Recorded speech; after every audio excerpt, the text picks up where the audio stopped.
And we're live. All right. Music. Two vets, two different worlds, one badass show. Center Mass with Rob and Silent J, blowing your mind away on the Vets Own Media Network. Awesome. All right, everybody. Hello and welcome back to Center Mass with Rob and Silent J. I'm Rob. I am Silent J. And welcome back, bitches. So it's another Sunday fun day. Hope everything is going well for everybody. It's been a pretty good day. I may seem a little exhausted for those of you that are watching on via Google Hangouts, as you do every Sunday. It's because I spent all day surrounded by toddlers. Today was my daughter's birthday was actually 2 weeks ago, but today was the day I got to have the party for her. And if you don't have kids, just understand it's like an endurance event.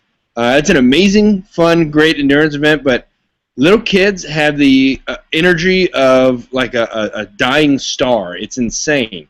Somebody told me they actually did a study where they took a group of like 10 2 to 4-year-olds and then 10 professional football players, and they put them each in separate rooms with like stuff like mazes and toys and stuff to climb and things like that. But it was what do you call it? It was based on their size, right? So the same ratio of how big like the slides and the climbing gym was for the kids to them, they made one equally ratio to the NFL players, and the NFL players couldn't keep up with them after like 30 minutes, and the kids kept going for hours and hours and hours, and the NFL players were just done because for everything the kids did, the players had to do, and they just could not keep up because these kids just have so much energy. It's insane. It is unreal having my daughter's 8 years old, and I don't know where she gets that energy from. And I might sound a little scratchy right now. I was just over getting from being sick for the last few. Yeah, I was part of the downfall of being a parent. Sometimes little kids have germs, and my daughter was sick for about the last week. She went on a little trip to end her summer vacation, and she got sick, and she kind of toughed through it. I'm like, hey, this is your first week of school. You're not missing school. And she was starting to feel better now. Now I'm just getting over the same thing. And so, yeah, it sucks. I don't have the energy. She was able to go to school, and still she had energy. Even though she was sick and something was zapping her strength and her energy, she was still going. Me, NyQuil the other night on the in bed. Friday I didn't have any classes. I was in bed all day Friday and Saturday. Yeah, it is amazing what age does to you. And when you're a kid, it's all perceptions and reality. When you're a kid, you just don't get it. When you're a kid, you can just go do whatever you want to do, and you hear old people that get tired and go to bed early and things like that, and you just can't believe why people would go to bed early or why people would do that. And then you get older and you totally understand. I have so I got invited to go out on Friday night to go to like this girl that I know. Her friend owns a place called Speakeasy. It's some really big, hip, popular place here in downtown LA, and they wanted, her friends, of course, they want to do the obligatory, hey, come meet this new guy in your life. And so they invited us to go out. Well, Saturday morning, I was scheduled to give a financial seminar at 10 a.m. And so she's like, oh, let's just go out and, we'll go and see our friends, and we'll just go hang out for a little while. And I was like, well, I have to speak at 10 a.m. I live an hour away from where we're going, so let's just do the math here. If the place doesn't really get open until 11, go there for 3 or 4 hours, leave at 2, drive an hour home, and then have to drive an hour back into the office to get there by 10 a.m. And then, take 15 minutes to kind of gather my thoughts and get ready to go up on stage and speak in front of a bunch of people. I don't think that'll work. She's like, well, didn't you do that in your 20s? I was like, yeah, yes, I did. That was 15 years ago. I can't really hang like that anymore. Sorry, baby. And the thing that used to get me is my ex-wife, like Cindy, used to always pull out this, well, it used to be a Green Beret. I know when you were a Green Beret, you wouldn't sleep for days or weeks at a time. Like, yeah, well, I tell you what, if somebody starts shooting at me, okay, then yeah. But if it's just, I don't know, to get up early and go do something stupid that I don't really want to do, no, not going to do that anymore. Sorry, not going to do it. And it's amazing when you get older where your values change. Used to be like, oh, let's go out, like, I don't care, I'll be tired tomorrow, let's just get out and go party. And now, like, one of my most prized possessions is sleep and extra time on the toilet. You know what I mean? Like, just extra me alone time to just, like, time that my phone isn't ringing or time that somebody's not bothering me or me getting text messages or have, like, 5 pending things that are all due within, like, an hour.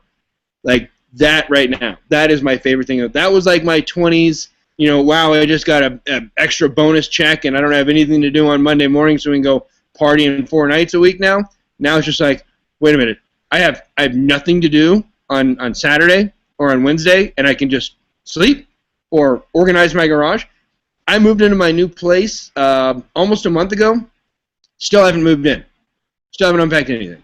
I've unpacked some stuff, but like my buddy Mike Dawson, who a lot of our listeners know from the Corolla show and all that stuff, he's a good friend of mine. He came over last night, and we watched the fight. We watched the Mayweather fight. I got the pay-per-view, watched the Mayweather fight. My dad's in town. Dawson was here.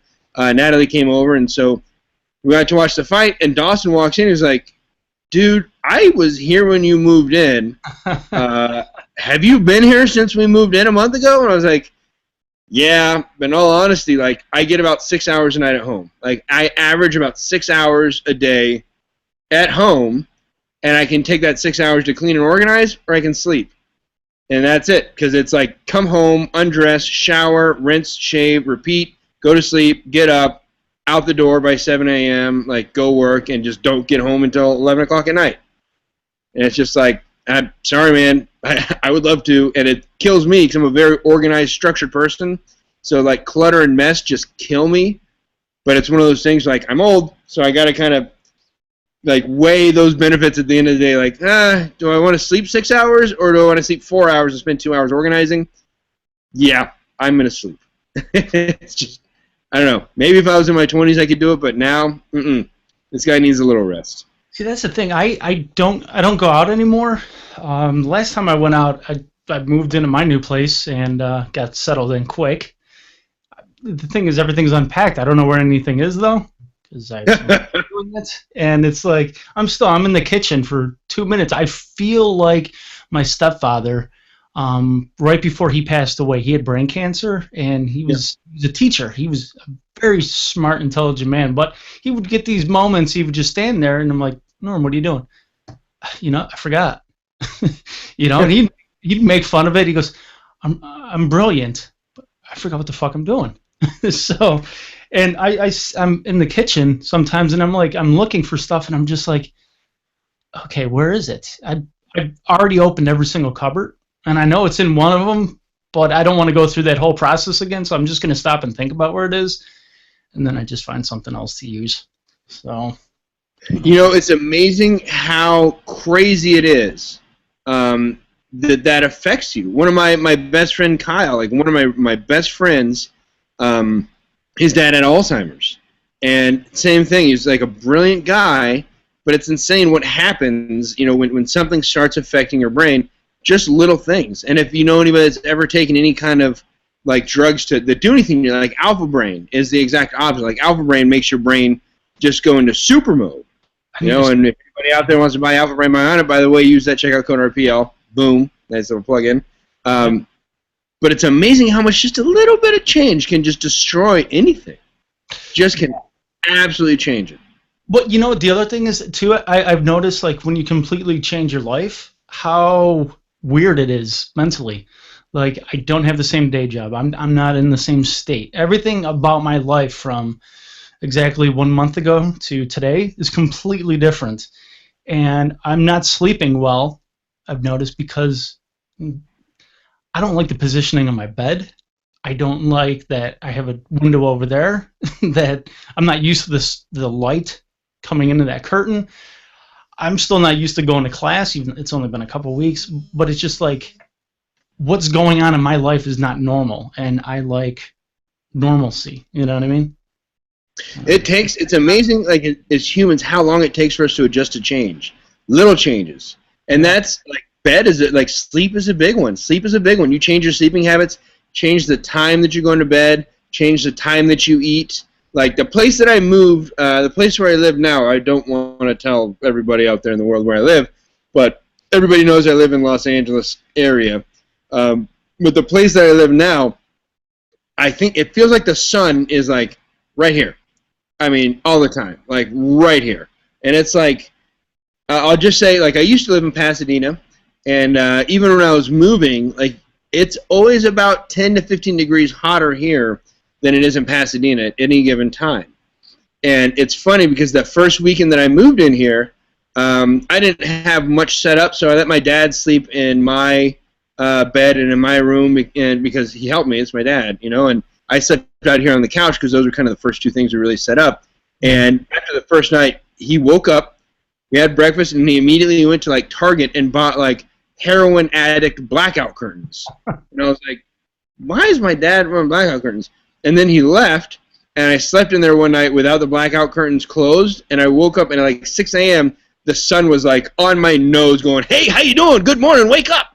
Yeah. And it was just, Pasadena wasn't like that. In Pasadena, I had a very kind of shaded back area, and so it wasn't very bright. It just never really didn't get bright in my place until, like, 11 o'clock, which was probably a pretty bad thing for a place to be. My new place, like, dude, by, I don't know, 5:45, 6 a.m., it is, like, full-blown, like, the sun's in your living room. Yeah. The last place I was at, the same thing. It just seemed like the sun will get into the room, and I had the heroin addict curtains as well, but for different reasons, of course. Where sometimes old habits are hard to break. Curtains were the last thing. So we had these curtains, layer upon layer of curtains, and it was just like, I like complete darkness. You know, when I sleep, I don't like noise. I don't like light. Nothing. If I could sleep in a coffin like a vampire, I would. I think. You know, funny enough, comfortable. So my grandpa was in the Army. My grandpa went into World War II as a infantry guy in the 10th Mountain. He retired as the commandant of the Army Security Agency, so it's the spy agency for the Army. So as the commandant of the thing, he would go around and do those, like, obligatory, the colonel's coming to come look at everything every once in a while. My dad used to always tell me this story. There was some guy in his unit that would sleep in a coffin. Dude slept in a coffin. And, like, I mean, if you're, you know, ASA, it's spies and spy hunters and all that good stuff, so you're not going to really, you know, if somebody's at that level, like, hey, dude, if sleeping in a coffin, whatever, if that's your thing, you know, the 18 Bravo instructors, there's this one 18 Bravo instructor in the Special Forces qualification course. He used to say, you know what, for all of you guys, like, their course is like 4 months long. He said, you know, I could take 4 months and teach you guys about guns and teach you how to shoot and fix guns, but if it were up to me, I would lock every one of you in a cage, feed you nothing but raw meat, steroids, and gunpowder, lock you in a dark closet, come around once every few days and just rattle the cage, and then leave. And that's how you make an 18 Bravo, right? Just somebody that can just spit bullets and tear off heads, right? So if that's, hey, sleeping in a coffin makes you a better spy, yeah, okay, more for you. They say your grandfather was the commandant of, you've said this before. The Army Security Agency. The Army Security Agency. You know, it's funny. I was in Buffalo City Hall at someone coming from out of town, and that's one of the things I like to show them is Buffalo City Hall. It's a Art Deco wonder, architectural wonder. It's just absolutely beautiful, and you could go up to the observatory deck, and you could overlook everything. And there's pictures of this is what used to be here in 1830. This is what it used to be here in 1900. And there's something about that agency.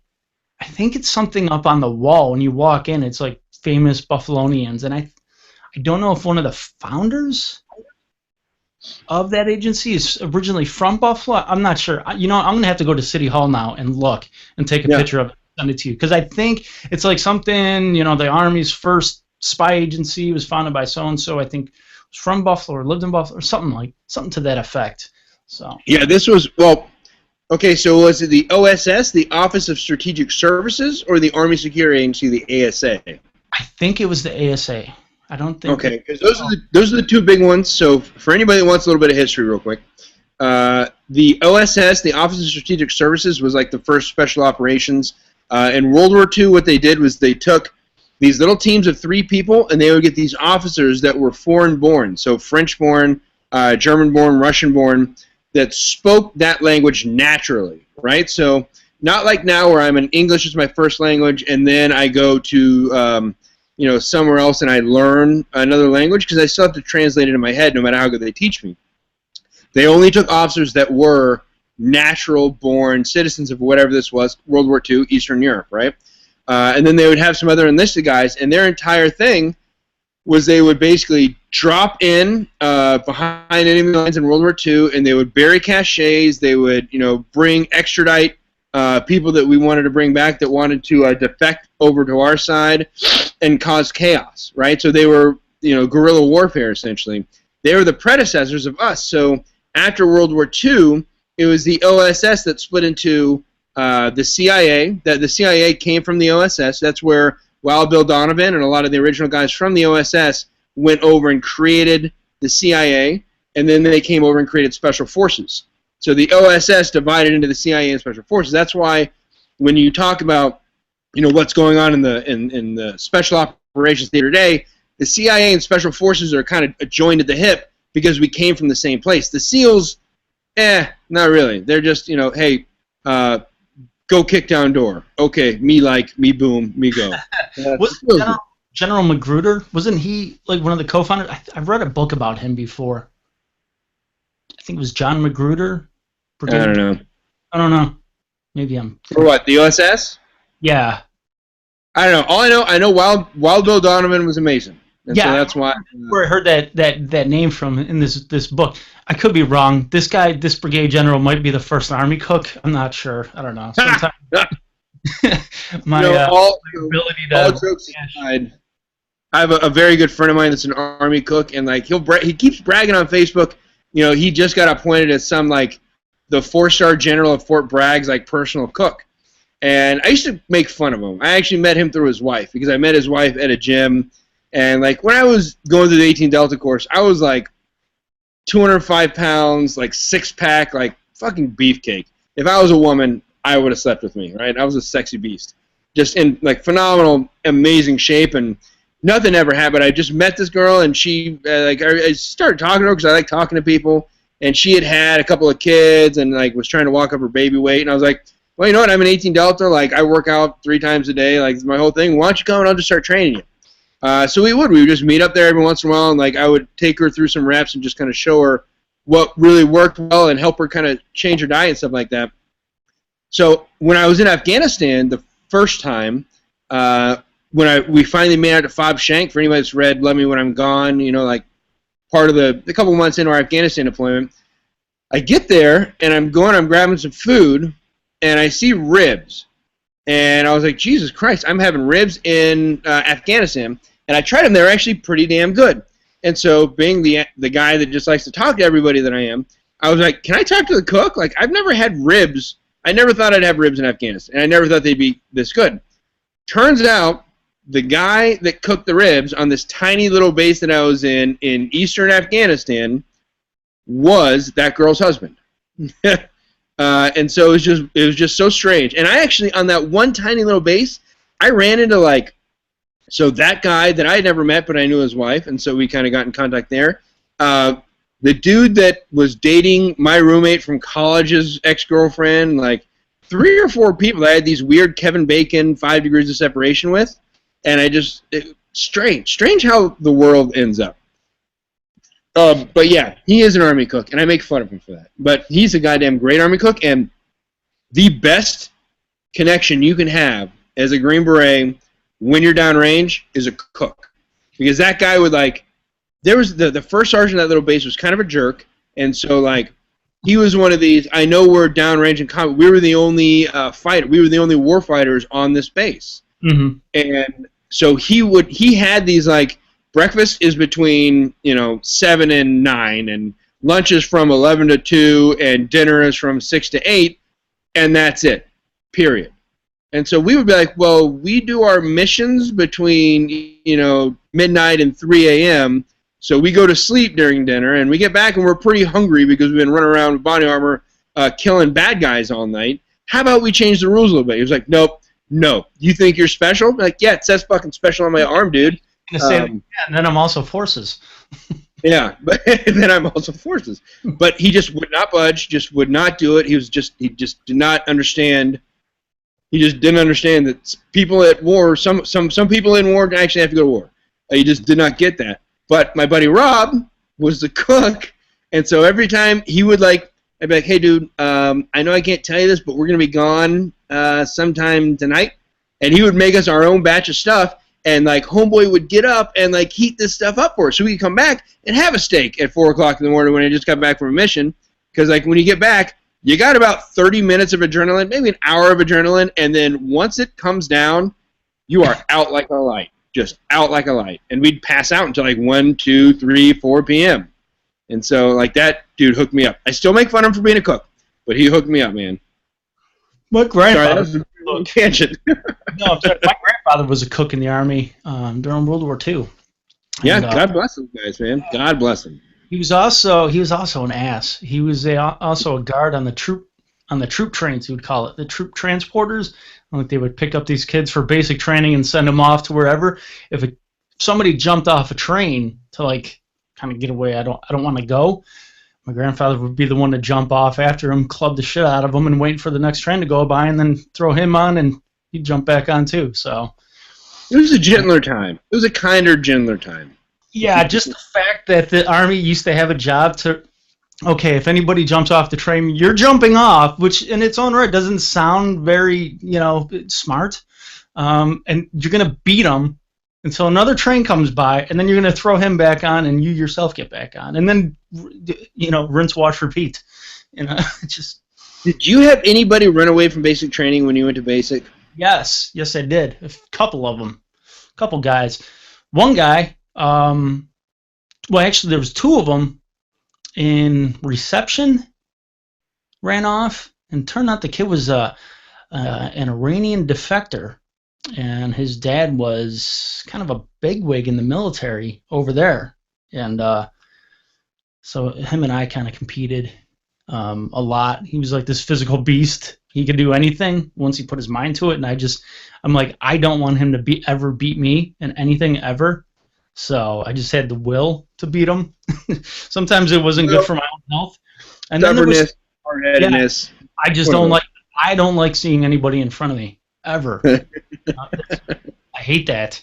But there was two guys in my platoon that tried twice. The one kid got caught twice. The other kid got caught once. Then I was doing PT.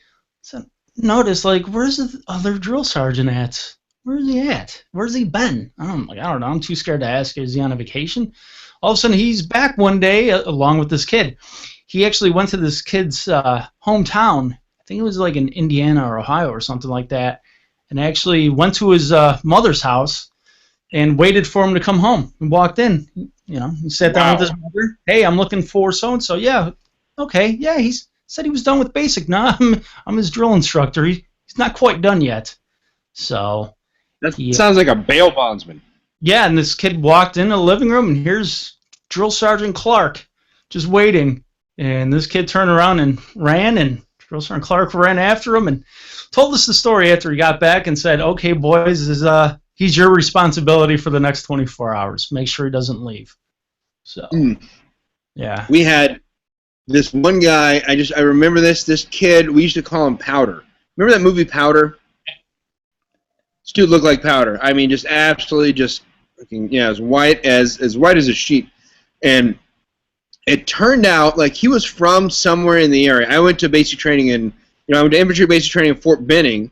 And this guy was from somewhere in the area. I can't remember where, but somewhere along the lines. And this is, for as shitty as some of your leaders are in the Army, I'm from Phoenix, Alabama. I ain't staying in this motherfucker anymore.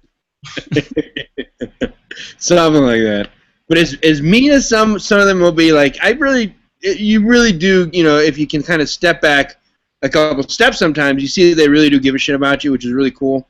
We had this one drill sergeant that was really mean, but used to pull us over to the side every time he got a chance and talk to people about money. Like, save your money. Don't spend your money on a brand new Mustang at 20% interest, right? But this other guy, somewhere along the lines, they find out his girlfriend is living in like a U-Haul storage shed, right? Those things that you rent for like $50 a month, and it's got the big like tear-down thing. That's where she was living, not in an apartment. Like, this is a guy that they had no money whatsoever. He joined the Army just for money. So they find out his girlfriend is living in this storage container. And so the drill sergeants get together. They pull together some money. They actually get them an apartment. They go and get her an apartment. And then once she gets an apartment, this guy figures out, he starts, I don't know how, but he starts taking money from everybody. So I've heard some basic trainings you can bring your cell phone, you get to talk to people, you get to do all this other stuff. Infantry basic training, no cell phones. You get to use the phone once throughout all basic training. It's total control. So you're locked down. You're in the barracks. You don't get to eat junk food. You don't get to do it. You just nothing. No tobacco, no soda, no pizza, no nothing. So this guy, his girlfriend lives in town now, pretty close to the base.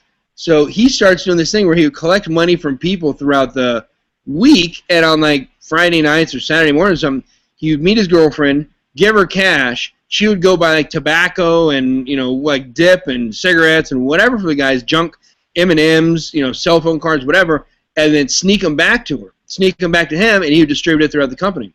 And he did this like 3 or 4 times. And then there was this one time, and none of us really got it because I guess he had just lulled us in this false insecurity. And he did this one like, hey, she's not going to be able to do it for like the rest of basic training. So anything you're going to want for the next 2 months, let's get it now.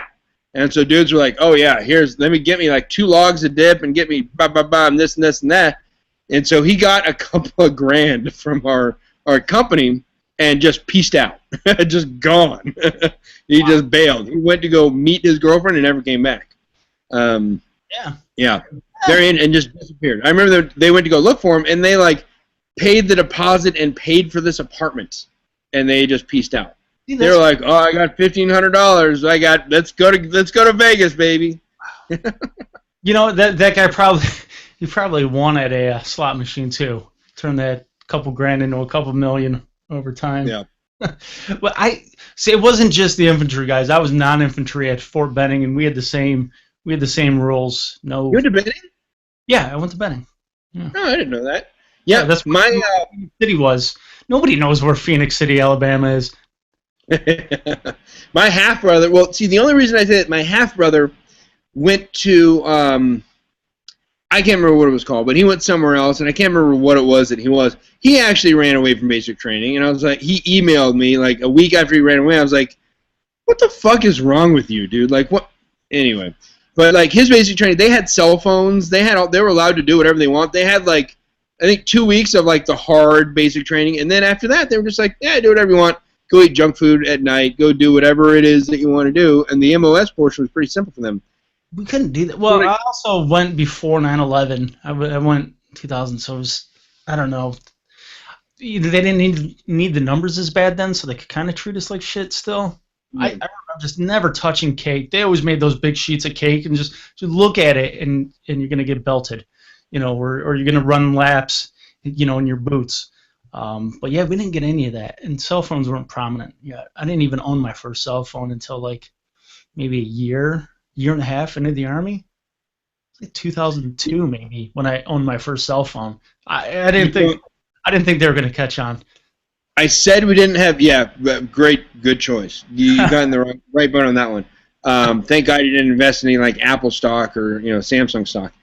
But so I said we didn't get any junk food, but I got to back up on that one a little bit because I actually just told this story a few nights ago. I remember there was one night that we got junk food, and I was using this to explain like the fact that like drill sergeants, sometimes they're dicks just to be dicks. Like sometimes it's there to teach you like a value-added, beneficial like lesson, like if the enemy's shooting at you and you don't get down, you're gonna die, dummy. So they make you do a bunch of push-ups. Sometimes they're just dicks. And so there was this one night when I can't remember what happened. But our drill sergeants were like, hey, guys, congratulations. You're at week, like, 6.5 for basic training. You guys are doing so great. You're winning at everything you do, and you guys are awesome. So we're going to have a pizza party tonight. We're like, yeah, awesome. They're like, so still, we're going to do everything we do. You guys can go have dinner because nobody can know that we're doing this. But after you have dinner and after we get back to the barracks and everything else and after we get ready for bed, we're going to order some pizza, and then we're just going to eat in our barracks. We're going to have a pizza party, watch movies, drink some soda. We'll have fun. And we were like, yeah, that's awesome because you've been brainwashed for 6 months. You got nothing, or 6 weeks. You don't know anything else, so it's like Stockholm Syndrome. Yeah, wow, that's awesome. We're great. Okay, so we eat dinner, great Army food that it is, and then do everything we're normally going to do, and then get back to the barracks like 9 o'clock at night, start getting ready for bed. Sure enough, our drill sergeants walk in with like 3 dozen pizzas. And we were just like, fuck yeah. And they bring in a TV, they start playing a movie, they got sodas, they got all this stuff. They're like, eat up, guys, drink up, let's go, come on, let's just, congratulations, you guys are awesome, you're the shit. Like, dedicated, infantry combat killers, you guys are the greatest thing since sliced bread. So we start eating, and they're like watching really closely, and they're like, no, guys, eat. Hey, there's some left over there. You guys we gotta eat it all. Can't be any evidence. There can't be any evidence. You gotta make sure you eat everything. So we're like, oh, okay. Oh wait, there's some soda left. Hey, we got a couple of 2 liters. Somebody drink all this soda. So we finish it all, and as soon as the last pizza is done, they're like, okay, last piece. Pizza's all gone. We're like, yeah, wow, that was awesome. I'm so tired. I could go to bed right now. And they're like, no, get your PTs on, dick. And we're like, huh? Like, go get in your workout uniform, assholes. Go get dressed. And we're like, oh, fuck. You got finance to meet downstairs, form up. We're like, oh, Jesus Christ. You know what? I want to say the same thing happened to us, but instead of watching a movie, they let us watch, it's like WrestleMania or something like that. Yeah. Yeah, because I was in January, February, March, WrestleMania time. February, March, April, something like that. I would say something similar happened like that. I don't want to piggyback your story like that, though, but I can tell you one thing. When I went to AIT at Fort Gordon, my AIT was like 39 weeks long, something like that, 40 weeks long. Permanent party. As soon as I got there, like, you could have a car, you can do this. You got to be here for PT in the morning. You got to be here for mail call. You got to do your shit around the barracks, sergeant's time, and then school. Other than that, that's, it's your life. Because you're going to be here for a long time. I was learning about this high-tech thing called Singar's radios. Oh, God. You were a radio guy first? Yeah, I was a radio guy first. That's why my AIT was so long. Yeah. It was like 4 or 5 months long. Yeah. Singar's radio. Jesus. I learned how to dial in, and I was able to listen to Jeopardy and Wheel of Fortune on the Singar's radio. So when we'd be in class, we'd have our headphones on, and you gotta do this and do that. I was listening to Jeopardy, and that's how I kept my sanity, because it's very secure. I was able to. I'm not a nerd, but I'm just. I guess I'm smart, and I figured out what frequency local television stations were running on radio bandwidth, so I was able to tap into that, and everybody would come over once in a while. Everybody wanted to work with me because you'd be able to listen to Wheel of Fortune and Jeopardy. Wheel of Fortune really sucks when you can't see anything. Yeah, exactly. You can't see Vanna. What's the point? You can't solve the puzzle. But that too. Pat Sajak's voice was way better than the dry, mundane. And then you gotta put it to clear channel, cipher text. Like, shut the hell up. It's where they got, like, what's his name from Ferris Bueller's Day Off up there? Ben Stein? Ben Stein, yeah. That was basically my instructor. So, but if you want to know something... go ahead. I was just going to say, speaking of radios, if you want to know something that'll make you proud to be an American taxpayer... last time I was in Afghanistan, there was, I can't remember what Harris Radio, the company that makes Harris radios. Mm-hmm. The base that I was on, they had all these guys from Harris coming in to train and do all this stuff, and I was like, what the hell are the Harris radio guys doing here? For those of you that don't know, Harris radios are some of the most complex, complicated, difficult to use radios known to man. SF guys like 18 Echoes, Green Berets, 18 Echoes, whose entire job is using radios and communication. have a very difficult time with Harris radios, getting them to work, but mainly just figuring them out because they have very complicated and complex menu systems, basically how you navigate through the system to do what you want to do. So there was somebody at Harris Radio got the ear of some general somewhere, and they got like a $5 billion contract to outfit the Afghan army with Harris radios. So here's the beautiful thing about Harris radios. Number one, so complicated most Americans can't figure out how to use it. But number two, they're all in English, right? So it's not just turn dial to numbers and stuff like that. Right. Every programmable menu system is in English, and they're now outfitting people who can't even read their own goddamn language. Afghans are like an 80% illiteracy language for their own language, and we just dropped a couple of $1 billion to outfit them with radios in a language they don't understand. So have fun next April when you pay your taxes. Just understand that's the kind of shit you're paying for. I was able to pick up. I went to a course at down in New York City at a training facility in New York City for the Harris radios when I was stationed in New York. This kind of racket this was. My company commander worked at Harris Radio, and somehow we got a course that, hey, you gotta go to this, and he happened to be an instructor. I was there for 3 days and I mastered it. I don't know, just stuff like that. I was always able to take crap apart, radios apart, and redo them and stuff like that. When I was a little kid. So I mastered the Harris radio really quick. And then I used to skip out and go to the National Museum of American History in New York. I'm like, I don't need to be here for this, guys. Well, don't you? You got to know how to do this. Hey, this is how you do it. Oh, okay, I'm going to go to the museum now. Because if you went in uniform, you got in for free. So, and there was a gold exhibit going on. So I got to see all different gold shit and learn about gold and all that stuff. So maybe I missed my being an 18 Echo. I should have done that. Yeah, no kidding. The emitter, I was great with. The emitter was, simple enough.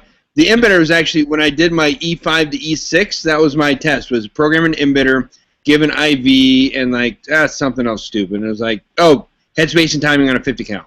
But like the emitter, I was just like, bop, bop, bop, bop. Harris radio mystified me. Couldn't figure it out. It was easy for me. I don't know why. It's just one of those things. But now that I am a man, which we're going to segue into our next segment in a minute here. Now I'm a man. This stupid math, we talked about last week how I'm in college now. And listen, I hate math. If I can master math, I'm going to build a time machine and go back in time and beat the piss out of Isaac Newton. Like, listen, your stuff is flawed. I don't, just because I'm a common man. I speak for all plumbers, mechanics, ass scratchers, and mouth breathers right now. But listen, this stuff doesn't make sense. We're going to go very basic. And Rob, you're a very intelligent man, so you're probably going to laugh this one up. Listen. I don't know if I can back that one up. If you have negative something, okay, and you add a negative something else to it, how do you have anything positive? There's nothing positive could come out of that. Nothing. Nothing. Not at all. That's like the basis of math, like easy, simple math. Like you can't have a negative and somehow a positive comes out of it. No, it doesn't happen in life and shouldn't happen in math. Not one bit. I don't like it. And that's, you know what, that's a big argument I have with you guys up north. Just, for me, negative temperature, right? Mm-hmm. Yeah. Whenever I hear it's 20 below zero, I go, no. No, it's still God created zero for a reason, right? Zero is the lowest it goes. Once it's below zero, it gets to, hey, you're a fucking idiot for living in a place where it gets this cold. Yeah. Well, listen, I completely, wholeheartedly agree with you because I thought about that. When I have an argument or when I want to debate something or a topic, I look at the other side and I look at all aspects, and temperature was one of them. Okay, all right, here's a number system. Okay, we have, positive temperatures and the negative temperatures. Well, it's still a temperature. It's still, it still registers somehow. Just because we made some stupid scale that somehow 32 is like the breaking point for, a liquid. And it was out. It's just, it aggravates me so much. And it's like, listen, I'm going to play your dumb game. I'm going to play your stupid game, and I'm going to be like, okay, here, this thing of math that makes no sense. I'm going to combine it with this other thing of math that makes no sense, and I'm going to give you the answer that you want so I can get out of this class and I could get into some damn post-production classes and some editing classes and the fun stuff and all that cool shit. But I have a listen, Isaac Newton was a nerd because he's like kind of like a fatherly figure of math. I'm thinking that all the knights were getting chicks, all right, and he wasn't strong enough to pick up a sword, and so he came up with this cool thing to just like talk a girl's ear off, and he seems smart. I'm gonna mount him. Whereas the other guy, where it's like, I got a sword. Yeah, okay, you and 20 other people have a sword, but this guy, he just took two negatives and made it a positive. Listen, if I punch you in the face, Rob, that's a negative because you're gonna punch me in the face even harder. That's a negative. What positive could come out of that? See? Nothing. No positive comes out of that. Isaac Newton was actually an alchemist. Yeah. Real bright. He did more work in alchemy than he did in actual chemistry. He's like the father of physics and chemistry. Mm-hmm. More of his work was in alchemy, but he wrote it all. He developed this style of writing. He would write upside down or something like that, and code it all so people couldn't really understand what it was. He has volumes and volumes of stuff that he wrote in this code so nobody could ever understand it. And he cracked, nobody could ever crack it because it's alchemy. He was actually an occultist. He was, for all that he did for modern science, he did even more for like esoteric and like secret societies and occult stuff. But in his lifetime, he would have been burned at the stake if anybody ever figured out what he was really doing. But for everything that he has that people know about that contributed to physics and math and science, he has 5 times the amount in alchemy, where he contributed to a lot of the other stuff that I can't talk about on this show. Yeah, I like him when it comes to physics because I'm a big fan of physics.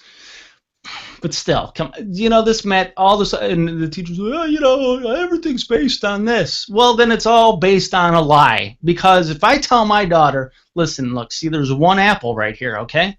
If I take that apple away, you don't have an apple. Okay? I can't take away from that apple again. See this apple that doesn't exist? I'm going to take it away again. Now what do you got? My daughter's going to look at me, something wrong with your head? No, now it's negative. Now I'm going to take it away again. Now know you got what? A positive. I got an apple again. Look, it's a positive. And my daughter's just going to be like, Dad, give me the apple. I'm hungry. I don't know what's wrong with you. I guess Michio Kaku has a bunch of new books out or something like that. I saw a really cool post that he did on Facebook, I think last week, where he said, a physicist is an atom trying to understand itself, right? Like, that's essentially what it is. Like, physics is nothing more than us trying to figure out. Have you ever taken a physics class? No, but I will next semester. Are you serious? You're taking physics? I want to take one just because I can, and I want to take one. All right, let me stop you right there. I know. Why do you want to take it?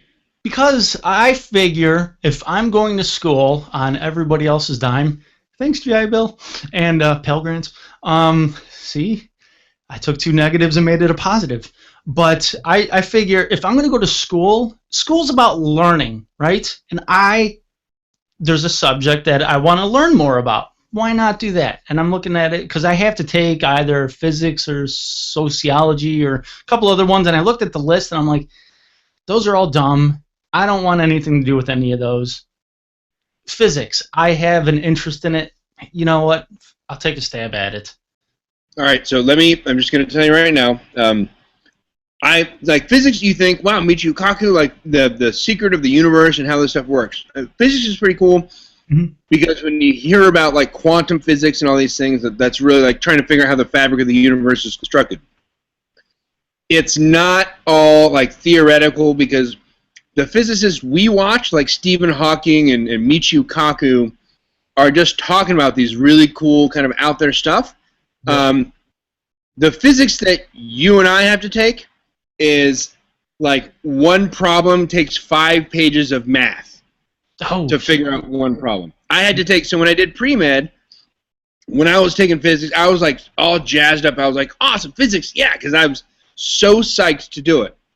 The level of math you have to do to pick up just basic elementary physics, which is the first level you have to go through, is absolutely insane. So do not do physics until you have algebra, trigonometry, and calculus already done, because they already assume that you and are like completely proficient in that math, and they just throw formulas out there, and they'll just be like, so based on this theory and this model from pre-cal and from trigonometry, blah, blah, blah, we're going to create this other formula that's 3 pages long in and of itself that you're going to have to use to decode the rest of this. And it's okay. I am no longer interested in taking physics because I am hell if I'm using any of that damn wizardry with numbers.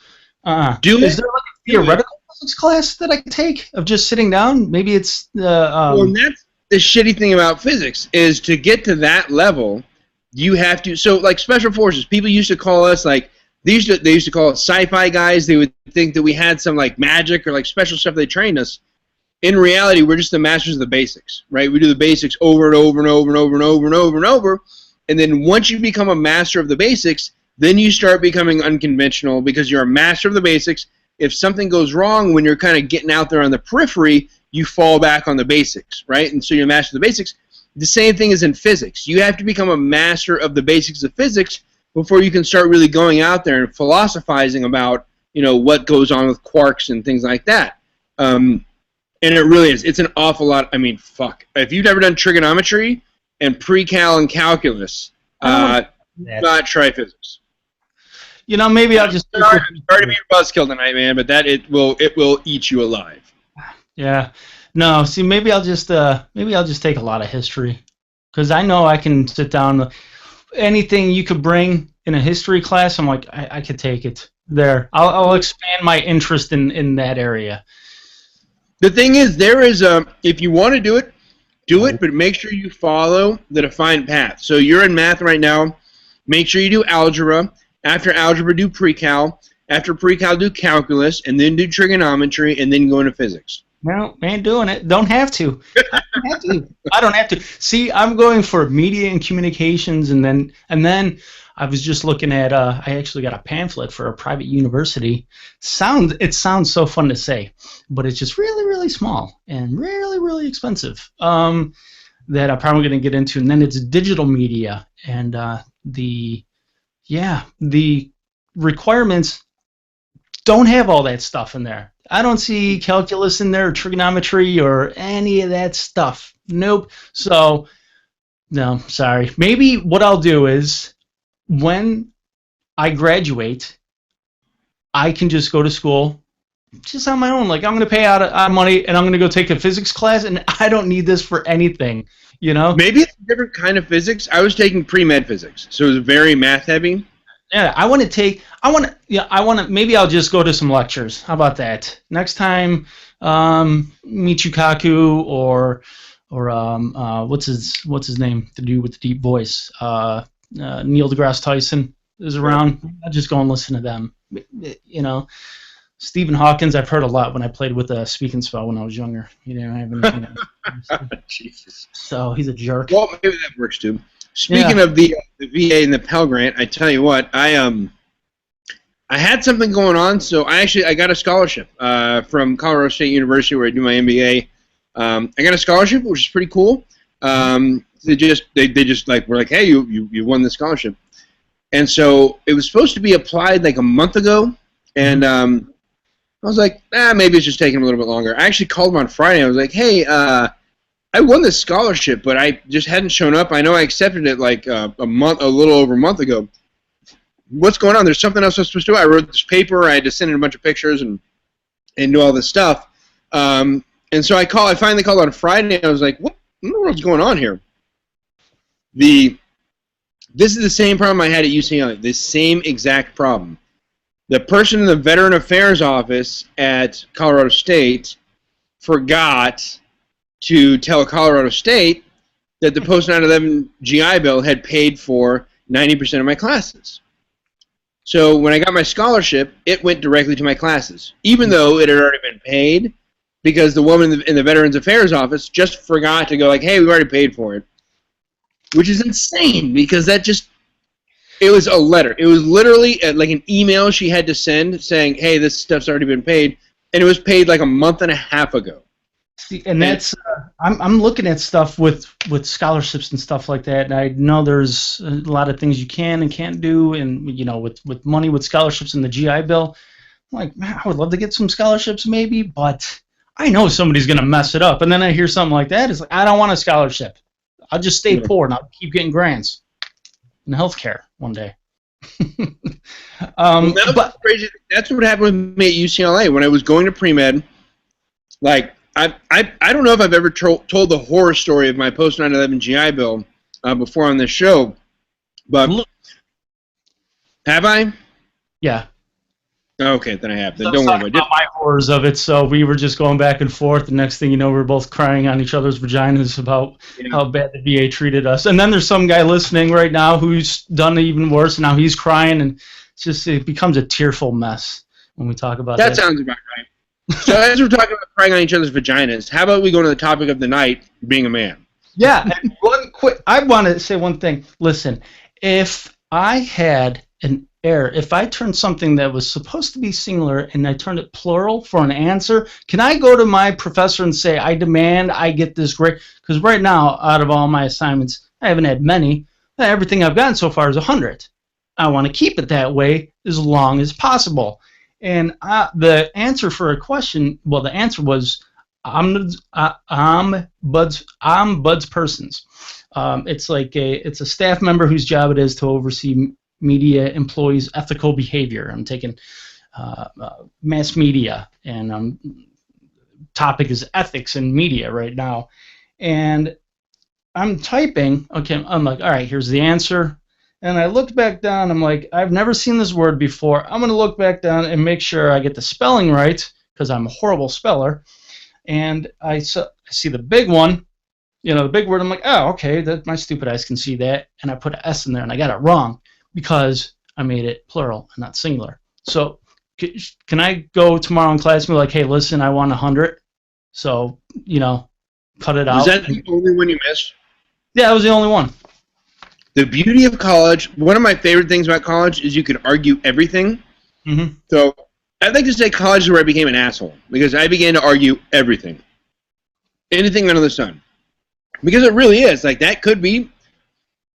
When it's the difference between either failing and passing, and it's one question where those couple points could really make it happen, and the difference between a 98 and 100, argue that shit until one of you dies. Mm-hmm. Because that really is if it's like a 94 or a 96, who cares, asshole? You got an A. If it's an 87 or an 89, it's a B. But if it's because 100, that's like, hey, that's like a triple double. That's like come on, man, perfect score. And that's it. And that's why I have it in my head. I want 100 for everything this semester. I don't want to get a single question wrong. I'm going to do this like I did BNOC and get it all right and be the best. All right, so because I put a damn S in it. Has he claimed where he sits on the divide? Is he conservative or liberal?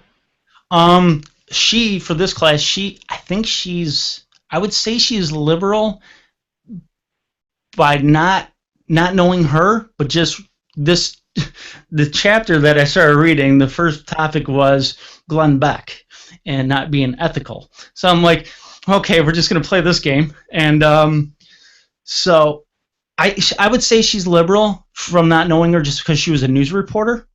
Yeah. Oh, Jesus. Okay. That's what she started off as. She started off as a broadcaster, then a news reporter. Now she's a professor.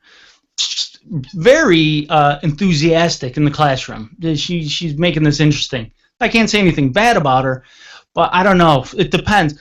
If she's conservative, I'm going to go on with one of my Army T-shirts, and play up that, like, listen, it was just an S. Come on. But if not, I might wear maybe one of my punk rock T-shirts if she's liberal. So I don't know what to do. Maybe I'll wear I walk in your class tomorrow dress shirt and presented her with a flag. Would she salute it or would she burn it? I don't know. Damn it. That's tough. That's the thing. If she was saluted, I would say, listen, woman, I was in Iraq. I fought, I bled, and I cried for this country. My PTSD is acting up, and I'm sorry. I put an extra S down there. as I was sobbing for the fate of our nation. If the liberal, I would say, well, I was banging Rachel Maddow last night, and the other woman that she was with, and the baby otter that she was caressing as I was doing that, got in the way, and I hit an extra S. I like otters. It was just, and I know what that answer is. I don't know how to pronounce that damn word, but I'm like, I want to keep everything in. Yeah. Yeah, Are you drinking water out of a beer stein? Yes, I am, because I'm a man. I'm a healthy man. God damn it, Joe. What, dude? There are vessels for everything. Yeah. So let's go. Okay, good. Here's a good thing to talk about. Being a man. Is this being a man? I'm surprised it took you that long to realize what I was doing. That was the first time I saw that. Mm-hmm. Well, that's a funny thing in our society, because I've had, there is a lot of that goes around, and I think it's mainly when you're younger or insecure, where the people go, well, if you were a man, you'd do this, or if you were a man, you'd do that. It's either like, it's never anything healthy or good or honestly a smart, rational decision. It's always, if you were a man, you would jump off this bridge that 9 out of 10 people end up paralyzed from, or if you were a man, you would take that 15th shot of whiskey that will probably put you over the limit for alcohol poisoning tonight. Or if you were a man, you would go have sex with that fallacious woman who most likely has several sexually transmitted diseases. And that's a very unfortunate thing, because I think that comes from parents who don't teach their sons what a man really is. Yeah, I wasn't taught at all to be a man. I was given no lessons at all. I just figured out everything on my own. And a majority of I'd say my hardship lessons of being a man were with my buddies who were older than me and were bigger than me, and they could drink more naturally because they were bigger than me. So some of my bad lessons were, come on, hurry up, catch up. I'm only one beer behind you. You guys weigh 80 pounds more than me. How much older? How much older than you was the crowd that you that you ran with when you were a kid? In my teenage years, they were between 2 and I'd say 8 years older. Wow. Yeah, I was like 17, 18, hanging out with guys that were my best friend's 2.5 years older than me. So big difference when you're 18 and he's 21. Yeah. And everyone's people older than him. And so yeah, all the guys I hung out with were early mid-20s, and I'm 18 years old. And just, I don't know, because I was funny, I made them laugh. So, I don't know. I got into the bars, though, and, yeah, so that's I think what more than the age range, I think the age window really matters. I had this conversation with somebody in our office. There's this girl that, she's drop-dead gorgeous. I mean, absolutely just beautiful. Her mom is French and her dad's Filipino, and she's absolutely gorgeous. You know me and Asian women, and I speak French, so it's just like, Jesus Christ. But she's like 19, and my special lady friend was telling me her boyfriend's 32. And I was like, no, because that's, so if I was 30 and I was dating somebody that was 60, okay, that's still a little strange, but like 40, 50, something like that, like twice your age or even 10 years older when you're in your 30s or 40s, that's one thing. But when you're 18 to mid-20s, any kind of a significant age range really makes a difference, because that's a huge important part of development in your life. And I feel like it said something about the guy. So we're talking about being a man.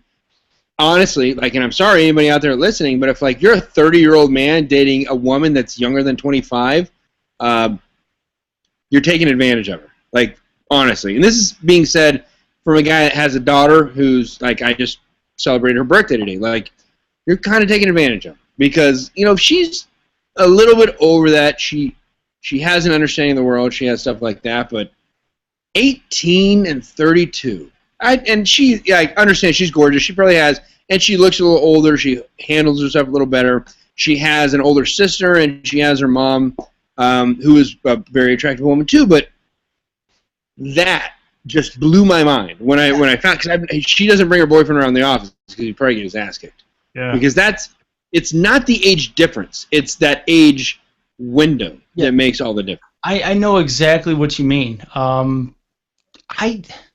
There was a time I dated for a short amount of time when I was younger.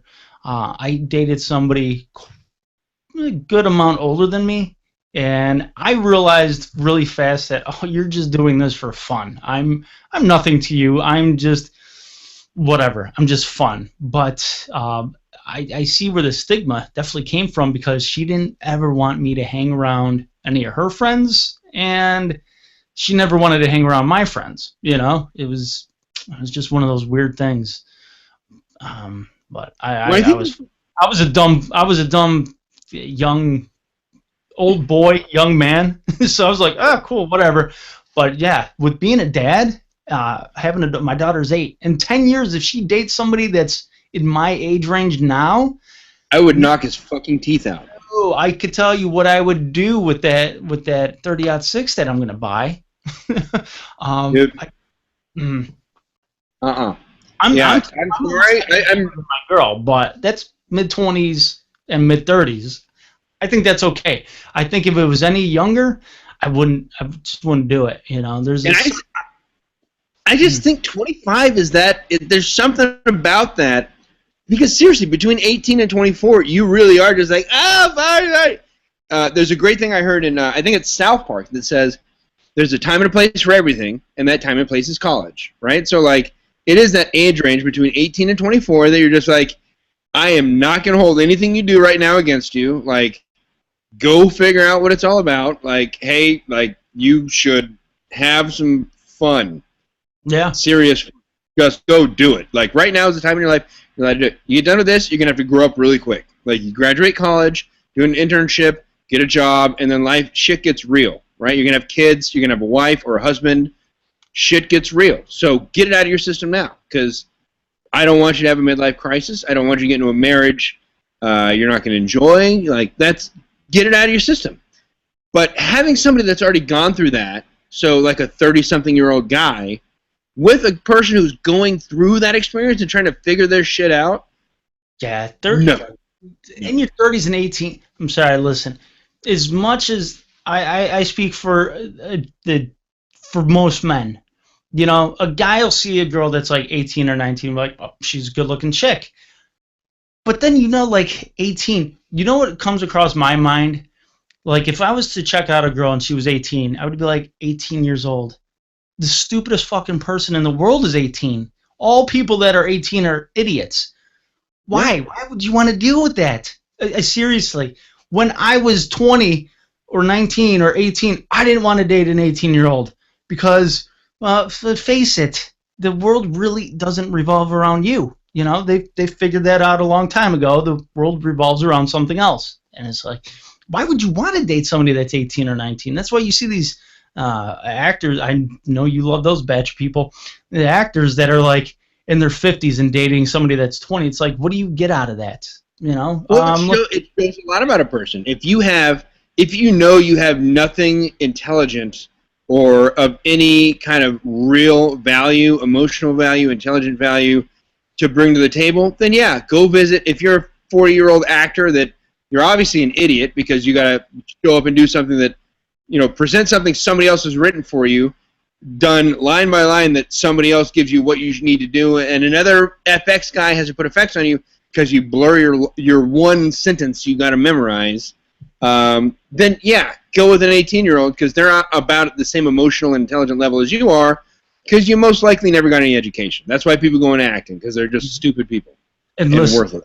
And all you actors out there that are listening to Rob right now, we don't have that same opinion. We really do. But listen, when I become a movie producer in a few years, I'm going to rely on some of you mouth breathers, okay, to make me a lot of money. So don't listen to what Rob says. Deep down inside, I feel the same way. But on the outside, I'm going to be a Hollywood producer. So everything you're going to take is at face value anyway. So I'll be like, in all reality, though, if you're going to be a Hollywood producer, that means you're really going to be a Toronto or a Puerto Rico or a New Orleans or a Florida producer, because nothing is done in Hollywood anymore. No, And I'm not going to Hollywood. Like I said, I'd rather make movies in Toronto or Austin or Colorado, Nashville. You know, somewhere around there. Some are cool. Some are all right. Some where the pot smells good and the food smells even better. That's where I want to go, because I don't think there's anything from LA. So I don't think they're. Anybody out there listening that has plans to move out to LA to become an actor, just understand, coming to LA, you are going to be a waiter for the rest of your life. Or you gotta memorize two things: your lines that you're gonna flub at your audition, and the special of the day. Well, they don't even do the auditions here anymore because they don't hire people from LA. They don't hire because people in LA are, once you get into the union, you cost too much. They're not going to fly you to wherever they actually film, and they're not going to pay your union dues. So you're actually better to live in Toronto or New Orleans or Puerto Rico or Detroit right now, because that's where they actually hire anybody that's not already made it. So I want to make movies in Detroit. That's what I want to do. I was in Detroit 2 weeks ago. I had heard so many bad things about it. Yeah, it's not great, but it's honestly not that bad. And everybody that I met was talking about the next resurgence, how like Detroit's making its kind of resurgence. They're coming back. Oh, it will. What's that? It will. Growing up in Buffalo and living in Pittsburgh for a time, and Cleveland is within that earshot of both. All three of those cities were long forgotten in the 80s and 90s, 70s, 80s, 90s. Nobody ever said, hey, let's go do business in Cleveland. Let's go do business in Buffalo, New York. Now, coming back to Buffalo, you see all the stuff that's going on. It's not huge skyscrapers going up, and we're going to fill this with 100,000 jobs. But there's buildings going up. There's companies moving in. So there is a resurgency in the Great Lakes. I think it'll catch up in Detroit, but it's definitely, you could see it in like Cleveland, Pittsburgh, and Buffalo. And you see a lot of stuff like one of the best places to do business in the entire world is Pittsburgh right now. And really? Yeah, and real estate, the best price for real estate, just because it's not affected by the booms or the busts, is Buffalo. Everything's kind of stays even, stays the course. Buffalo kind of has its own economy and its own pulse away from the rest of the country. So I think in due time, Detroit will see an insurgency and people will start. And here's the thing: ultimately, the water in LA is going to dry up. And you know what? Yep. Detroit and Buffalo and Cleveland and Milwaukee have the Great Lakes. We have a ton of fresh water. So all you fake bitches, okay, enjoy LA for now. Soon as the last rainfall drops, and you're looking for a cup of water, everybody's going to want to come to the Great Lakes. So I just feel I'm beating everybody else by about 40 years by coming back now. Yeah, we're getting there. I'm not allowed to wash my car. I haven't been able to wash my car for the last 2 weeks. You can only water your lawn. Like, people are assigned odd or even days when you can water your lawn once a week. That's ridiculous. They're already in a severe drought here, and it's there's a lot of crazy stuff going on. California, and honestly, like if my kids weren't here, I would not be here. If I could take my kids back to Colorado or anywhere else, I would, but they're here. I'm kind of stuck. And that goes back to what we're talking about, being a man. You do. Yep. That's what real guys do. That's what real men do. You make sacrifice. A lot of trust me, I've been there. With being split up from my daughter's mother. I was in Wisconsin for 4 years. Nobody goes to central Wisconsin in February. Ever. No one. The snow doesn't even go there. Shit's too cold. But I did, and then that's kind of what you do. It's a real guy. It's not like I'm going to take another can of beer and crush it on my head. That's what idiots do. So yeah. So that's all right. So now we got about 10 minutes left. So I think that's a good way to kind of a last good topic to kind of go on. If the title is to be a man. If you had to define a man in one, maybe a couple characteristics, what for you? Like, what do you think is it that really defines a man? What makes you a man besides the twig and giggleberries? Like, what is it that makes somebody a man? Because anybody physiologically can be a man. Anybody physiologically can be a father, right? Oh, but with enough. What is the difference between being a man and being a dad? What do you think really makes that difference? With my opinion, Yeah. I think being there, yeah, being there and setting a good precedence for everybody else around you, not just your kids. You know, some guys don't have kids or want kids. I would say impact the people around you positively. You know, I'm not always the most positive person. I'm a negative person, you know, to the core, but I try to affect people around me positively. And yeah, setting, you know, I hate to use a bunch of dumb cliches, but you know, leading the way, you know, and whether that means leading the way by doing the right thing, doing something that's dangerous to help others, or you know, or leading the way to be, you know, caring. You know, I just think putting yourself out there before anybody else to help everybody around you. I think that's what it takes to be a man. It's a good one. And that's right. And I think that's a lot of that's kind of lost in our society today because people don't. It seems like we're breeding followers and not leaders. We're breeding people to just take blindly whatever they hear without even a grain of salt. They just want to hear whatever the news says or whatever the politician says and just take it and run with it and just believe it and feel good about subsisting on somebody else's crumbs, right? Instead of being the person that made this country what it is, instead of being the person that goes out and lives with a little pain that is willing to sacrifice and have a really hard life for 10 or 15 or 20 years, like Dave Ramsey says, live like nobody else so you can live like nobody else, right? Like, and that's the thing about my ex-wife.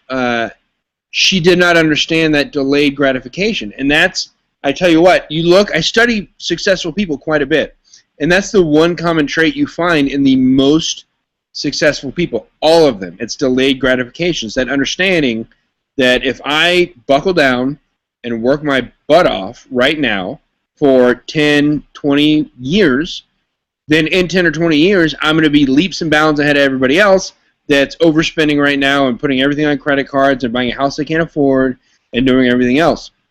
But a lot of people don't get that, and it's getting worse and worse. I feel like that's being bred out of our society. I blame rap music and reality TV, and I say that as a joke, but it's real to me. It's realistic because you look on reality TV, you see people that are getting paid millions of dollars. Well, actually, reality TV stars don't get paid that much, but people that are essentially getting paid to either be idiots on national television to embarrass themselves constantly, or people that are becoming famous for nothing more than being famous, right? Before we did this tonight, I watched my first, just in passing, football was on, my first bit of Big Brother ever. And I was watching a guy walk on a teeter-totter with a shovel on one end, and he was trying to put a seed, which was a big ball, like a sponge ball or basketball or something, put it in the other end. And that was his challenge. And I'm thinking to myself, who in the hell watches this for one? And what is it? What's the payoff for winning a reality show? $100,000 after taxes? You're going to get half that? You know, I mean, it's just like, you're putting yourself out there. You're basically saying, I have zero dignity for, you know, the equivalent of a new Camaro. That's what you're saying. Yeah, the hell with that. And people fall all over themselves for that. And that's the insane. People will fall all over themselves to try out for a reality TV show, to do nothing but destroy their credibility for real people. Now, there's a lot of fake, moronic people. So the people that watch that watch a bunch of reality TV or watch TMZ or whatever it is, probably don't have a lot of offer to society anyway. So it's like it's this like cesspool of people that, one, have nothing better to do than watch something that adds no real value, right? So Jeopardy. You watch Jeopardy, you learn a little bit. Mm-hmm. And in all honesty, like you watch South Park, you learn a little bit. I really think the world would be a better place if everybody watched South Park, because for all the dick and fart jokes, for all the poo, for all the graphic violence and nudity and stuff they have, at the end of every South Park episode, they teach a lesson.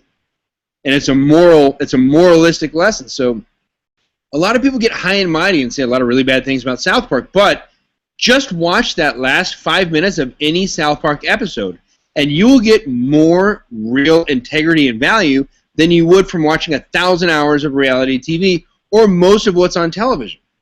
And it's very funny because there are a lot of people that try and be high and mighty and say South Park is a horrible thing, yet they'll watch Big Brother or Survivor or whatever. What the hell are you getting out of real Big Brother or Survivor? Nothing. It's a bunch of idiots competing with other idiots for nothing more than trying to show the rest of the world that they're idiots. You remember the people, the Hills or OC or whatever it is, Spencer and Heidi, those people where Heidi would talk about what a great Christian she was and then got like 32 plastic surgeries in a weekend and posed for Playboy. Yeah, great Christian values there. Like, that's what these level of people are. And they're just competing to do that. And I feel like it brings our society down by a peg every time one of these reality shows comes out. And I actually have somebody now that works for me that is a reality TV producer. And I have to tell her every few days, like what a horrible thing I think her business is doing to society. Because it really is. I think it's destroying our society. I want to tell her the same thing because I'm looking in some of my books and I gotta learn about reality television. Why? What am I gonna say? It was a really good way for a really lazy producer to make a lot of money. That's it. I mean, there's no creativity. I don't really watch a ton of TV or anything or movies, but the ones I do watch, the shows or the movies I do watch, I want to learn. You know, that's why I love documentaries. You know, where I love something that's going to stimulate my brain. That's why I love South Park. Cosmos is on Netflix. Yeah, Cosmos is on Netflix now. Yep, I watched it when it first came out. It's just I like stuff that stimulates my brain. That's why the Roosevelts is going to be on PBS. Check it out. And they made a movie about the Roosevelt family. I can't wait for that to come out because, oh yeah, I'm going to learn. I'm going to be entertained. That's why I want to get into film. Not for any other reason other than the fact that I'm deep down inside, I want to save society. And I think I could do it with shiny stuff, but help people. I need to help people. I need to make some very interesting, fun, movies or whatever that'll make you smart because people are dumb, and what all the dumb people do is watch TV and go on the internet. And I figure if I could infiltrate them that way, then then I win. Well, I think that's so that might be another definition of what being a man really is seeing beyond yourself, right? Trying to add something better to society, like understanding that this might not be good for me, but it's good for everybody. And that was a thing that we found. A lot of people ask, like, how'd you make it through selection? How'd you do this? It's that understanding that this is gonna hurt, but what I'm gonna get out of it is better than the pain, right? It's gonna be worth a lot more than this 24 hours of pain I got to go through. What it's gonna do for the rest of my life is definitely worth it.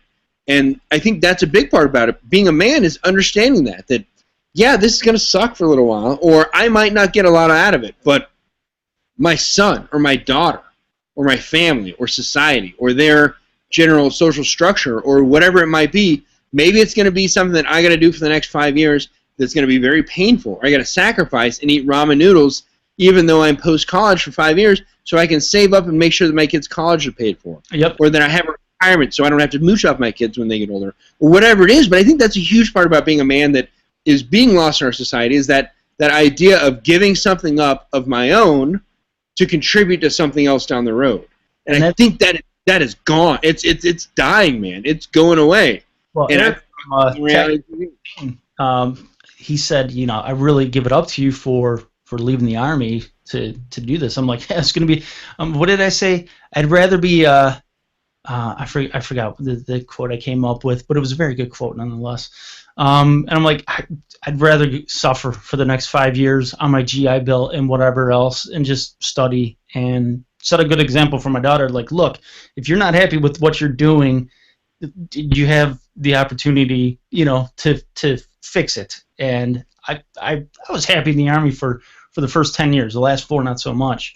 And I'm trying to show her, like, look, you're never too old to go after what you want. And I'm also looking at it as, I think I could do a lot more good for society as a whole. So I'm like, the next 5 years, okay, 35 to 40 is going to be tough. I'll be in school. Then I figure a couple years, I give myself into the age of 43, 44, it'll be good. And like you said, successful. I'm not saying I'm successful, but like I'm going to do this for 10 years because the payoff from the following 10 years is going to be worth it. And that's what I look at.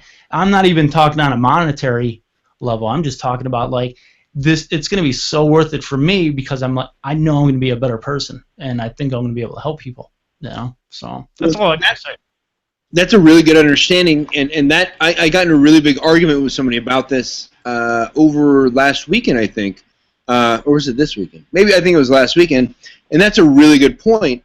And our argument was about college, right? Because, like, for me, I'm not doing my MBA for me. Honestly, in my current profession, either as an author or as a financial advisor, MBA does not matter, right? I'm not going to be like, I'm not trying to be a CEO or a COO of a company. I'm a financial advisor. I just want to do that. My MBA doesn't matter. The only reason I'm doing my MBA is to teach my kids how important I think education is, because I can't tell them that education is important if I don't prove that I went that extra level and I went as far as I could, that when I knew I had time left on the GI Bill and I knew I had my undergrad in business, I could do my MBA, and I just went, all right, well, I should do it. That's the only reason I'm doing that, is to prove to my kids just how important I think education is. And this person I got in the argument with was saying, well, college, you don't really learn anything in college. What do you do in college? All you did was get out and you have this debt and you got all this college loan debt, blah, blah, blah. Yeah, but that's not the point. The point of college is not what you learn in college. There are certain things in life where there is a defined path to success. And that's one of those very basic things. If you want to work in the United States of America, in a capitalistic society, it's a very easy thing. College is just one of those things you go do, right? There are a lot of other places you can be successful. There are a lot of very successful people who did not go to college. But if you want to follow the average for most people, that defined level to success in America, I go to high school, I go to college. Maybe I do an internship, and then I go into the workforce. There are a lot of other people that go into the Army instead, before or after college, and that's outliers. Those are people that are outside of that normal defined part of success. Honestly, hats off to those guys. I think they learn a lot more in life, like you, than anybody ever learned in a fucking classroom when they're 19 years old.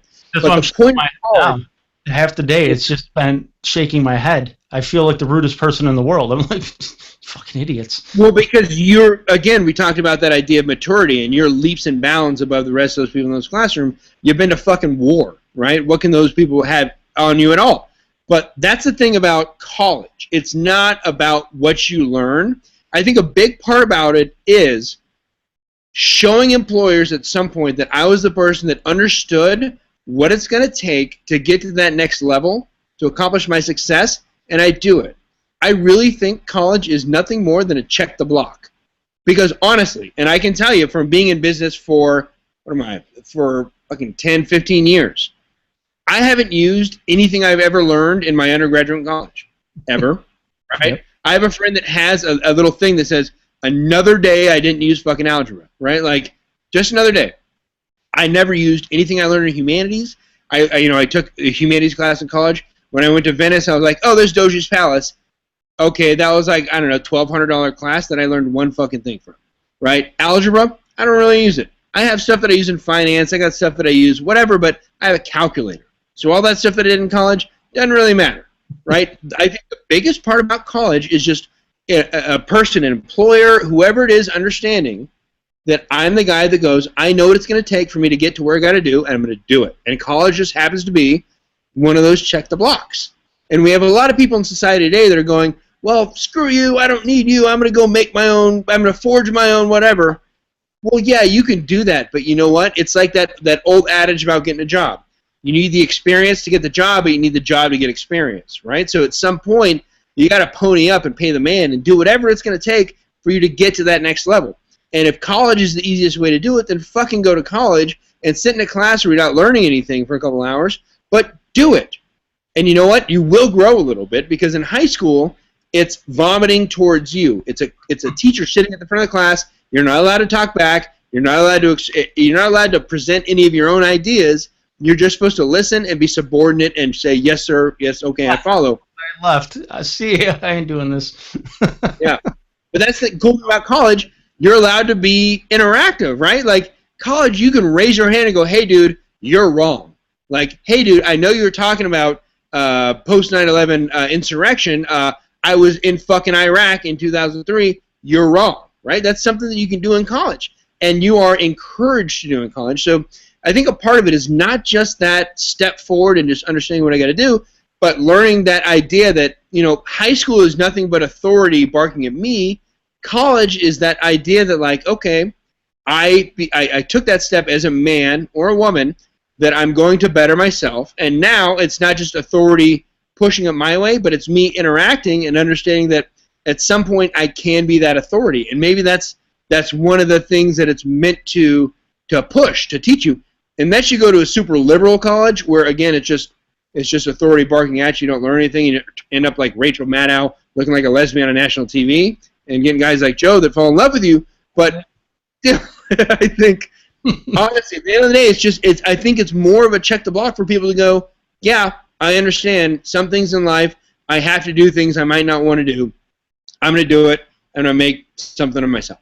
Yep, and that's for all of you guys, boys out there right now, you want to be men, look at us. We're men, okay? And if you're a man, your voice is going to get this deep. This is man voice, okay? Okay? So you want to be men like us? Go to college when you're 35 for no fucking reason at all, and you too will be a man. All right? And love Rachel Maddow. I sound like Rachel Maddow right now. What is wrong with George W. Bush? Oh, wait, he hasn't been... You got the glasses, you got the short hair, and you got the deep voice. You gotta take your shirt off so I can see if her back is as hairy as hers. No. Where's Christmas talking about battles for me? There. Oh, cool. Those buttons finally came in use. Yeah. But all right. So I think that sums it up. We it takes a lot to be a man, but it doesn't take a lot to be a man. Just grab yourself, pull yourself up by bootstraps. I don't even own a pair of boots that have straps on them, so I don't know. I'm just gonna grab my. I wear Levi jeans, so I'm a man, right? They're different colors though. So that's there you go. So yeah, that's you nailed it. You nailed it on the head. You just gotta bite your lip sometimes and get through it. But well, that is at the end of the day, and it's not the whole men don't cry, because men cry. Like I don't know, when I started going through my divorce, I cried like a little bitch. Like for a while, I spent a month completely. I couldn't even communicate with people. Right? That happens. Sometimes it happens. The first time I killed somebody, I threw up and I cried when I got home. Like it happens. Men cry, but men at the end of the day, they get back up. Mm-hmm. Like you get back up. You understand somebody's depending on you. Like I could sit here and I could cry. I could go in the fetal position. I could just check out for the rest of my life. Or I can have the time that I got to do that, and then I could get up, dust myself off, and go conquer the next objective and do it. And that's what men are made of. That's what real men come from. And, like Joe, like you say you didn't have anybody really teaching you those examples of being a man, but I think you've turned out to be a pretty fine man yourself. So that just goes to show, do not use that as an excuse, right? If that's your situation, you don't have somebody there teaching you and taking you by the hand, well, you know what? Make your own fucking way. Yeah. That's another kind of you figure it out. That's what I did. I just kind of I figured things out on my own by observing. That I think is my greatest natural attribute for being a human being. I'm very observant. I'm like, okay, some people watch like lemmings. I go to school with a bunch of lemmings. They cross the street, they get hit by a car, the next one gets hit by a car, and over. I'm standing there like that. Okay, I have to get over there, but I'm not crossing the street like that. I'm either going to dig a tunnel or make a plane. One of those things will work, and that's what I did. That's how I am. That's the reason why I am who I am today. It's from just keeping my eyes open and my ears open. I've never shut my mouth, so I can't really say that. Everything's just been open, and yeah, I observe, and that's what I've done. Like, okay, I see that person's doing the right thing, that person's doing the wrong thing. Okay, I'm gonna do that. That's a really good point that I've learned only through my current job. Like being a financial advisor, I've learned. I've been taught just how important it is to actually listen. How many people out there today, when you're in a conversation with them, they don't actually listen. All they do is wait for their turn to speak. So they're not listening to what you're actually saying. There is no effective communication there. They just go, you say what you're going to say, I'm going to give you 30 seconds, then I'm going to say what I want to say, and they're not actually listening. And that's, I think, why we work so well, because it's a whole point of understanding that I might have a preconceived notion of how I view the world or whatever topic we're talking about, but if you have better information to change my view, well, I want to hear it, right? If I'm wrong, I want to know I'm wrong. There are other people that go, well, no, I'm right. No, I'm right. No, I'm right. No, I know I'm right. And that's the thing. When you see somebody, or okay, when let's just say you have an opposing view from me, what am I going to get out of it by trying to change your mind? You know, I'm going to give you 30 seconds of why you should do this. You're going to give me 30 seconds of why you want to resist. And at the end of the day, what do you get out of it? And I think I've learned the most is just by having a conversation and then dissecting it. You know, walk away and really think about it. That person that I talked to may never know that they affected me, but that's it. That's why it's like when you were saying last week that you might, with these deals, you might be somebody that the news calls when war breaks out, and you might be that person that talks for 30 seconds. I thought about it. Man, it's going to take a lot longer than 30 seconds, you know, to really get a constructive, you know, point across. And I'm like, you just need your own show, man. Give me 5 years, and I'll produce your own show for you. Because I'm like, somebody like that, after a conversation last week, was like, somebody like that, to only give them, you know, 10 seconds at a time, and then have somebody interrupt you by doing a counterpoint, then you're going volleying back and forth for, you know, 15 seconds of airtime, and then the host is just laughing, haha, getting ratings, and then they cut in, and you're both wrong, and now we're going to do a commercial, and then they come back, and there's different talking heads. It's like, man, you know, I don't think that form of communicating has ever or will ever work. But that's what it is, and that's what it is, and that's where, because I before I ever did any kind of radio or any TV or anything like that, I was guilty of that myself. You'd watch a show and you'd hear somebody come on, and you go, God, what an idiot! I can't believe that person, blah blah blah. But then you go behind the scenes and you actually do it a few times, and you realize they go, hey, you got 10 seconds to talk, and so here's this thing that you could talk for 5 hours about. You got 10 seconds. Yeah, it's unfair, but see, that's why commercials are bad. Because I don't buy anything I see in a commercial anyway. It's like, whatever, I don't have time for that shit. I think this show should be brought to you by so-and-so, so-and-so, and so-and-so, and then just give me 30 minutes of just straight talk. Just put a little banner. You know, they do the little ticker of how many people died in this country and what's been recalled in that country and what celebrity did what to the other person in that country. They should have just advertisement banners. Now, if I catch Fox News or CNN doing this stuff tomorrow, I'm going to be really pissed. But I'll be happy because I know people are listening. If I see just like Tide, just a little Tide banner or a Downy banner or a Pepsi banner, I'm fine with that. Just give me 30 minutes of straight talking about something very important, you know? Instead of like, we're going to have Rob Lewis on for the next 15 seconds, and he's going to be interrupted by this fat guy for, you know, 7.5 of those seconds. As a viewer, I'll be like, you know what, I'm going to DVR this, so, you know, I could do some good meme still shots. You know, God bless America. And, but what am I going to get out of it as a viewer? I'm just going to be more enraged that the person that's against your view kept interrupting you because I like your view. So I'll be like, I like what Rob's saying. Why is this guy interrupting him? Oh, he's the counterpoint. I don't like his point. He kept interrupting the guy I cheer for. It's like football for people that are not athletic. That's what talking heads are in media, I think. So, man, Rob, we got to pitch this idea. Scrolling banner of advertisements. That's what we need. I think I lost Rob. He's a frozen head. Oh, boy. Rob's frozen. Well, everybody, Rob's head is frozen. I don't know what to say. If you look down at the corner, here's Rob's frozen head. Rob run away. Okay. Rob doesn't have a head anymore. Oh, boy. Anyway, damn, I wish I knew the closing comment I have, because I'm not going to do it. We went 14 minutes. See, this is, I don't like things to go to shit abruptly the way they just did, because now Rob's frozen. I see his head. He's just stuck, suspended in time. And now he's just a dot. And now there's me. But anyway, listen, Center Mass has been brought to you by VetsOnMedia.com. Check out VetsOnMedia.com for all your veteran listening pleasure. And it also has been brought to you by Tactical 16. Check out Tactical16.com. Tactical 16 is this cool site that produces books written by veteran authors. So you have one, VetsOnMedia.com, that brings you entertainment by veterans via the internet, like radio shows and articles.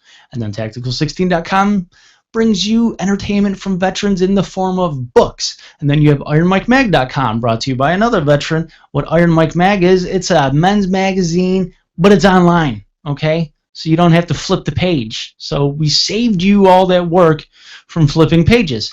And also check out MilitaryMediaMafia.com. That's like the groundwork for all three of those groups, okay? And, well, it's like the homepage. It's like the epicenter of VetsOnMedia.com, Tactical16.com, and IronMikeMag.com. This show has been also brought to you by the letter O. O as in Rob is gone. Oh, no. Where'd he go? I don't know. And by the number 1, because there's only one host left. But anyway, guys, for my co-host Rob and myself, who Rob's no longer with us, see, this is what happens when you talk about actors and actresses and Hollywood. You know, Rob's out in the greater LA area, and I think they just zapped his internet, and there might be a fight to the death right now. So hopefully Rob's winning. He's a man. So the theme of the day was be a man, and I think Rob's being a man right now. I don't know what he's doing with his manliness, but he's not with us. So apparently I'm a boy. Anyway, for listening, you get this. I don't know the closing line that Rob does. It's, I don't know. Something about, geez, see, I never can remember. But anyway, guys, I'm going to go. Check out Center Mass every Sunday night, 10:30 Eastern, 7:30 Pacific Standard Time. And check out Tactical16.com, VetsOnMedia.com, IronMikeMag.com, and MilitaryMediaMafia.com, and LetMeWhenI'mGone.com. All right, that's Rob's site. And I will talk to you guys later. Until then, stand your ground. Don't fire unless fired upon. But if they want a war, let it begin here. I remembered it.